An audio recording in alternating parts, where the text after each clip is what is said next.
আবারও বলছি, এই বিষয়গুলোতে জড়িত থাকলে আপনি আত্মশুদ্ধি পাবেন না।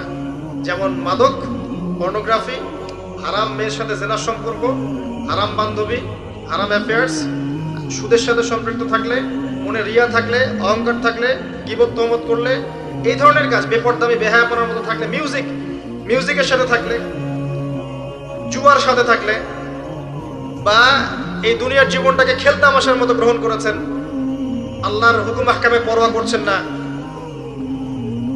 আজকের দিনটা এনজয় করে নিন, কালকের কি পাতা, এমন আকীদা আদর্শে যারা বিশ্বাসী, এদের মনের মধ্যে আত্মশুদ্ধি আসবে না। আল্লাহ পাক আমাদের সবার কলবগুলোকে পরিষ্কার করুন, পরিপূর্ণরূপে আত্মশুদ্ধি অর্জন করার তৌফিক দান করুন, এবং যে কাজগুলো করলে আল্লাহ পাক আমাদের কলবে আল্লাহ নূর দান করবেন, সেগুলো বেশি বেশি করার তৌফিক আল্লাহ পাক দান করুন। আমিন। একটা এক্সাম্পল দেই, অন্য জায়গায় যাচ্ছি। দেখেন, ইবলিস কি কম জ্ঞানী ছিল? সে কি কম ইবাদত করেছে আল্লাহর? ইবাদতের ক্ষেত্রে, জ্ঞানের ক্ষেত্রে সে তো অতুলনীয় হয়ে আছে।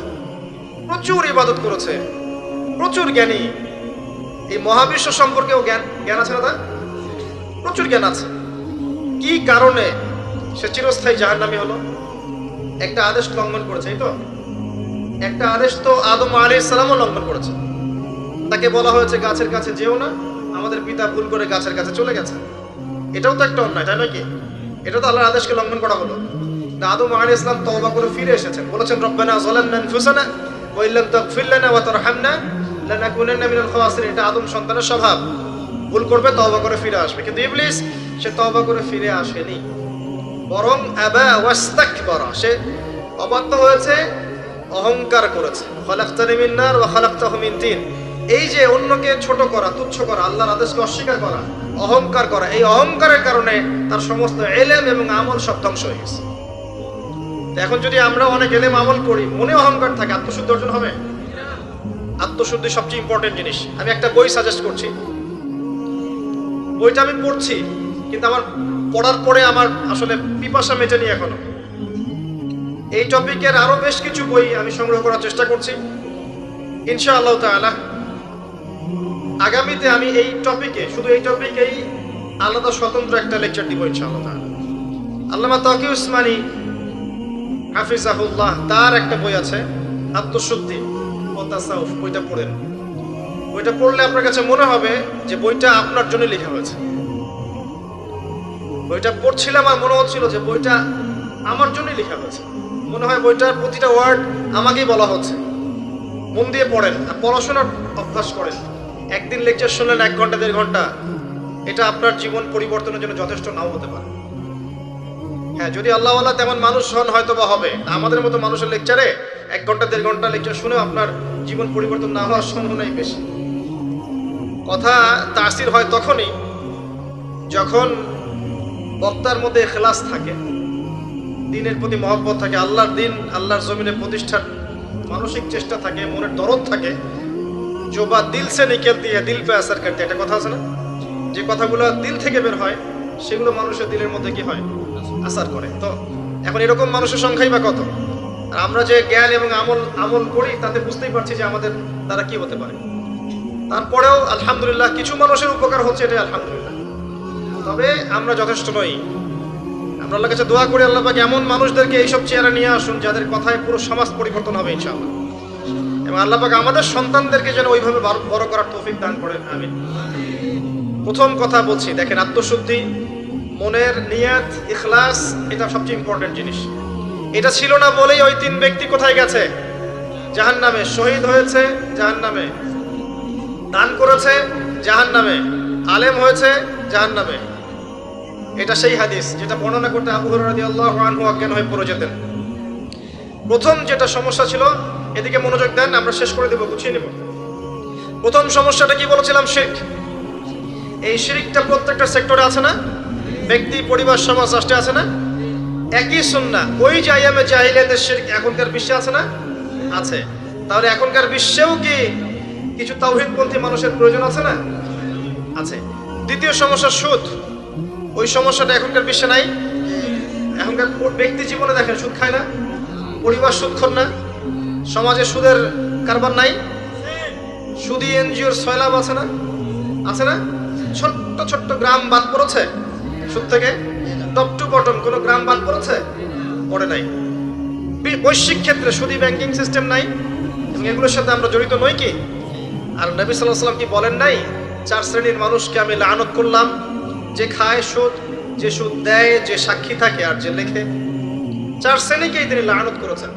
নবীর অভিশাপ নিয়ে কেউ হাউজে কাউসারের পানি পাবে? নবী সাল্লাল্লাহু আলাইহি ওয়াসাল্লামের অভিশাপ নিয়ে কেউ কবরে উত্তর দিতে পারবে? সত্যি তাই মনে হয় আপনাদের? আর নবী যাদেরকে অভিশাপ করবেন তাদের জন্য কি নবী সুপারিশ করে জান্নাতে নিয়ে যাবেন? এত সহজ না, এত সহজ না। নবীর লানত কি জিনিস এটা আমরা পরকালে বুঝতে পারবো। একজন মানুষ যদি, আমার কথা শুনেন, একজন মানুষ যদি তার মায়ের সাথে জেনা করে, আপনি কি করবেন তাকে? মনে করেন কালকে উঠে দেখলেন আপনার এই গ্রামের 10 জন মানুষ পাওয়া গেছে, আজকে রাত্রে নাউজুবিল্লাহ তারা মায়ের সাথে, কথাটা বলতে আমার খারাপ লাগছে, তারা মায়ের সাথে খারাপ কাজ করেছে আজকের রাতে, কালকে সকালে এই 10 জনের যদি দোষ প্রকাশ হয় আপনি কি করবেন? কি করবেন? ফুলের মালা দিবেন? বড় বড় সুন্দর সুন্দর চেয়ার দিবেন না বড় বড় অফিস করে দিবেন? কোটটাই পরিয়ে বসিয়ে দিবেন? সুদের মধ্য দিয়ে আমরা তাই করছি। নবী সাল্লাল্লাহু আলাইহি ওয়াসাল্লাম বলেছেন 73টা পাপের শাখা আছে, তার সবচেয়ে নিম্ন শাখা কি? আপনারা বলেন না, হাদিসটা তো আপনারা জানেন, বলেন সবচেয়ে নিম্ন শাখা কি? নিজের মায়ের সাথে। আর কোনো ব্যক্তি যদি এই কাজটা করে আপনি তাকে কিভাবে দেখবেন? একজন ব্যক্তি যদি একাধিক বিয়ে করে তাকেই তো দেখতে পারেন না। একজন ব্যক্তি যদি ধর্ষণ করে তো ধর্ষকের শাস্তি আছে না? ধর্ষককে কি সমাজে মানুষ ভালো চোখে থাকে, ঘৃণা করে? এমনকি দেখা যায় যে মজলুম মেয়েটার উপর অত্যাচার করা হয়েছে, ওরই তো সারা জীবন বিয়ে হয় না, এমন হয় না? কত বড় ফলাফল সমাজে বয়ে নিয়ে আসে, তাই না? এখন একজন ব্যক্তি যদি মায়ের সাথে জেনা করে আপনি তাকে কি করতে চাইবেন? নবীজি বলেছেন সাল্লাল্লাহু আলাইহি ওয়াসাল্লাম, আপনার নবী, আপনারই নবী যাকে কবরে দেখানো হবে আপনাকে, তিনি বলেছেন যে এর 73টা পাপ আছে। রিবা, তার সবচেয়ে নিচের পাপ হচ্ছে নিজের মাকে বিয়ে করা। নবীর সাথে ডিল করেন, এখন আমার সাথে প্লিজ রাগ হবে না। কিয়ামতের মাঠের জন্য অপেক্ষা করেন, আল্লাহ নবীর সাথে আপনার সাক্ষাৎ হবে, সেদিন তাকে জিজ্ঞাসা করবেন কেন আপনি হাদিস বলে গিয়েছিলেন? আপনি সমাজকে পিছিয়ে দিয়েছেন, অর্থনীতিকে পিছিয়ে দিয়েছেন, এই হাদিস কেন বলতে গেলেন? এটাই তো অর্থনীতির সমৃদ্ধির একমাত্র পথ পদ্ধতি, তাই না? রিবা, এই হচ্ছে রিবা। আর সবচেয়ে উঁচু শাখাটা কি তাহলে? এটা আপনি পাবেন সূরা বাকারায়। কোন সূরায়?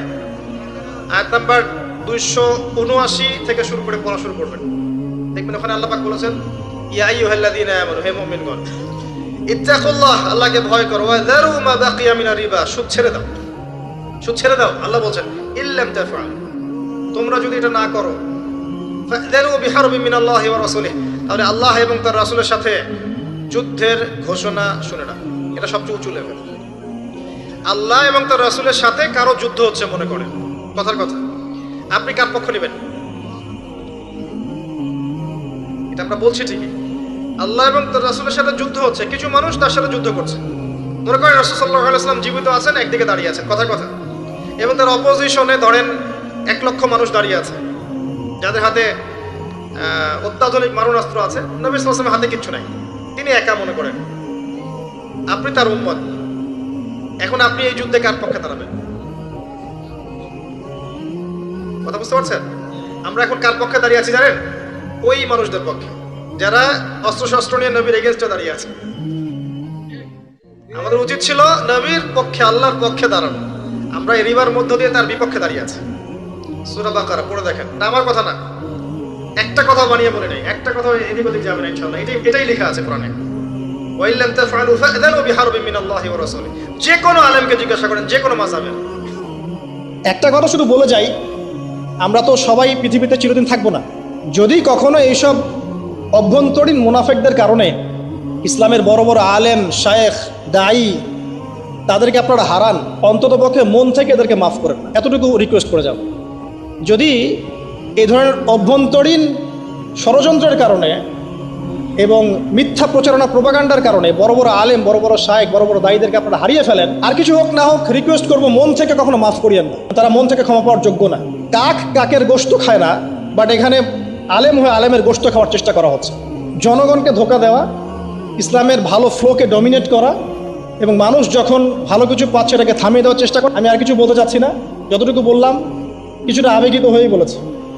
কারণ এই বয়সে এসেও, এই অল্প বয়সেই যে সাফারিংসগুলো আমাদেরকে পোহাতে হয়েছে, ব্যাক অফ দ্য জায়গায় এই শ্রেণীর মানুষের একটা বড় হাত ছিল। আর কিছু বলার মতো আমার মন মানসিকতা এখানে নেই। লাস্ট কোয়েশ্চেন যে ভাই করেছেন যে খারেজি আকিদা বলতে কি বোঝায়, তো অনেক লম্বা উত্তর, আমি যতটুকু পারছি শর্ট করার চেষ্টা করছি। এর দুইটা উত্তর আছে, দুই ধরনের। একটা উত্তর হচ্ছে প্রকৃত কোরআন এবং সুন্নাহ থেকে উত্তর, আরেকটা উত্তর হচ্ছে যে আমাদের সমাজে কিছু খারেজি ম্যানুফ্যাকচার্ড কোম্পানি লিমিটেড আছে। খারেজি ম্যানুফ্যাকচার্ড কোম্পানি লিমিটেড মানে এমন কিছু খারেজি ম্যানুফ্যাকচার্ড কোম্পানি আছে যেখানে যে কোনো নাম ঢুকিয়ে দিবেন, খারেজি হয়ে বেরো চলে আসবে। কথা কি বুঝতে পারছেন? যে কোনো নাম উপর থেকে ঢুকিয়ে দিবেন, দেখবেন যে পরিসমাপ্তিতে ওই নামটা খারেজি হয়ে বেরো চলে আসবে। এমন কিছু কোম্পানিজ আছে। তো প্রথমে আমি কোরআন সুন্নাহর কথাটা আগে বলি। তো খারেজি মানে হচ্ছে দল ত্যাগী, দল ত্যাগ করে যারা বের হয়ে গেছে। কিসের দল ত্যাগী, কোত্থেকে দল ত্যাগী? আপনাকে হিস্ট্রি জানতে হবে একটু। হিস্ট্রিটা হচ্ছে উসমান রাদিয়াল্লাহু আনহুকে হত্যা করা হয়েছে, মনে আছে? উসমান রাদিয়াল্লাহু আনহুকে হত্যা করা হয়েছিল। নবী সাল্লাল্লাহু আলাইহি ওয়াসাল্লামের জামাতা, যিনি দুইজন মেয়েকে বিয়ে করেছিলেন, জিন্নুরাইন যাকে বলা হয়, তাকে শেষ বয়সে কিছু মানুষ আতাতায়ী বিদ্রোহী, তারা তাকে সবাই করে হত্যা করে ফেলেছে। নাউজুবিল্লাহ। এটা হৃদয় বিদারক ঘটনা। এই ঘটনার পরে খেলাফতের দায়িত্বে আসেন কে? আলী রাদিয়াল্লাহু আনহু। ঠিক আছে, আলী রাদিয়াল্লাহু আনহু।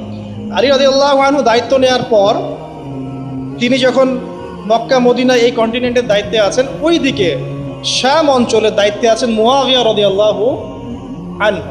তিনি তখন সেখানকার আমির ছিলেন। এখন মুআবিয়া রাদিয়াল্লাহু আনহুর দাবিটা হচ্ছে যে আগে উসমান রাদিয়াল্লাহু আনহুর হত্যাকারীর বিচার হোক, তারপরে অন্য কিছু। কারণ তার সাথে উসমান রাদিয়াল্লাহু আনহুর সাথে একটা বংশের একটা কঠিন সম্পর্ক ছিল, ইন্টারনাল খুব ক্লোজ ব্লাড রিলেশনশিপ। তার দাবিটা যৌক্তিক, তার বিচারটা হোক। আর এদিকে আলী রাদিয়াল্লাহু আনহু তিনি বলছেন যে আগে অভ্যন্তরীণ সমস্যাগুলো সমাধান করে নেই, তারপরে বিচার তো অবশ্যই করবে। কথা কি বুঝতে পারছেন? তাহলে খারেজি কারা? যারা এই যে আলী রাদিয়াল্লাহু আনহুর দল ত্যাগ করলো এইসব ঠুনকো অজুহাতে, যেগুলোর সাথে বাস্তবতার কোনো সম্পর্ক নাই। কোরআন এবং হাদিসের আয়াত, এই বাণীগুলো কি মুআবিয়া আলী রাদিয়াল্লাহু আনহু হচ্ছে তারা বেশি বোঝে? তারা বেশি বুঝতো? তো এখন তারা দল থেকে বের হয়ে গেল। প্রায় 12,000-এর মতো মানুষ দল থেকে বের হয়ে গেল। কত হাজার? 12,000। এরপরে আরেকজন সাহাবী গেলেন, গিয়ে তাদেরকে বুঝিয়ে কিছু মানুষকে ফেরত আনতে সক্ষম হলেন, বাকিরা আর ফেরত আসলো না। পরবর্তীতে এরা আলী রাদিয়াল্লাহু আনহুর এগেইনস্টে বিদ্রোহ করল। তাদের যুক্তিটা কি? যেহেতু আলী রাদিয়াল্লাহু আনহু এবং মুআবিয়া রাদিয়াল্লাহু আনহু দুজনে কোরআন বাদ দিয়ে তৃতীয় পক্ষের সমাধান মেনেছে, এই কারণে তারা কাফের। কথা বুঝতে পারছেন? অথচ বাস্তবতা কি এমন না। মানে ওদের কনসেপ্ট কি? খারেজি কনসেপ্ট হচ্ছে যে কবিরা গুনাহ যে করবে, ওদের দৃষ্টিভঙ্গি আর কি, কেউ যদি কবিরা গুনাহ করে সে ব্যক্তি কাফের হয়ে যায়। তাদের ধারণা, এখানে তো আলী রাদিয়াল্লাহু কবিরা গুনাহ করেন নাই, বলেছেন মুআবিয়া রাদিয়াল্লাহু আনহু কবিরা গুনাহ করেন নাই, তারপরেও তারা এটাকে তালগোল পাকে একটা ব্যাখ্যা দিয়ে বোঝালো যে যেহেতু এটা কোরআন না মেনে মানুষের ফয়সালা মানছে, এই কারণে তারা কাফের। ব্যাখ্যাটা কত ঠুনকো বুঝতে পারছেন? ওদের আকীদা হচ্ছে, খারেজিদের আকীদা হচ্ছে যারা কবিরা গুনাহ করে তারা কাফের হয়ে যায়, এটা ওদের আকীদা। কবিরা গুনাহ করলেই কাফের, তওবা করে ফিরে আসার সুযোগ নেই। তো এখন এই ব্যক্তিরা যারা বের হয়ে গেল, এদের সাথে আলী রাদিয়াল্লাহু আনহু নাহরওয়ান নামক জায়গায় যুদ্ধ করলেন এবং এদেরকে পরাজিত করলেন। রাসূল সাল্লাল্লাহু আলাইহি ওয়াসাল্লাম আগে ভবিষ্যৎবাণী করেছিলেন এটা, যে যুল খুওয়াইসিলাহ বনু তামিম গোত্রের একজন ব্যক্তি, এর ঔরস থেকে এমন কিছু মানুষ আসবে ভবিষ্যতে যারা মুসলিমদেরকে হত্যা করবে, অমুসলিমদেরকে ছেড়ে দিবে। এরা প্রচুর কোরআন তেলাওয়াত করবে, প্রচুর আমল করবে, এত আমল করবে যে তোমরা তোমাদের আমলকে ওদের সামনে অল্প মনে করবে। তোমরা তোমাদের দান সদকা সিয়াম নামাজকে ওদের সামনে অল্প মনে করবে, এরা এত বেশি আমল করবে। তো বাস্তবে এরকম আমলকারী ছিল, কিন্তু তারা কোরআন তেলাওয়াত করবে, কোরআনের মর্ম ওদের গলার ভিতরে ঢুকবে না। তারা ইসলাম থেকে বের হয়ে যাবে যেমন করে ধনুক তীর থেকে বের হয়ে যায়। এই ঘটনা ঘটেছে না? আসলে এটাই ঘটেছে। এদের সাথে আলী রাদিয়াল্লাহু আনহু যুদ্ধ করেছেন এবং তাদেরকে পরাজিত করেছেন। এটা হলো প্রথম খারেজিদের হিস্ট্রি। তো এখান থেকে আহলে সুন্নাহ ওয়াল জামাআর আকীদা হচ্ছে, খারেজিদের আকীদা একটাই মৌলিক আকীদা, সেটা হলো তারা কবিরা গুনাহগার ব্যক্তিকে কাফের মনে করে। কবিরা গুনাহ করলেই কেউ কাফের হয়ে যায়, এটা ওদের আকীদা। কিন্তু আহলে সুন্নাহ ওয়াল জামাআর আকীদা হচ্ছে কবিরা গুনাহ করলে কোনো ব্যক্তি কাফের হয়ে যায় না, বরং সে বড়জোর ফাসেক হতে পারে বা জালেম হতে পারে, তার তওবা করে ফিরে আসার সুযোগ আছে। এবং কোন অবস্থায় তার মৃত্যু হবে আল্লাহ ছাড়া কেউ জানে না, তাই তাকে হত্যা করা যাবে না, তার রক্ত আমাদের জন্য হালাল নয়। এটা হলো আহলে সুন্নাহ ওয়াল জামাআর আকীদা। এখন বলেন, এই হলো কোরআন এবং সুন্নাহর ব্যাখ্যা। এখন যুগে যুগে কিছু মানুষ থেকে গেছে যারা মনে করে যে মুসলিমদের মধ্যে কেউ কবিরা গুনাহ করলেই সে কাফের হয়ে যায়।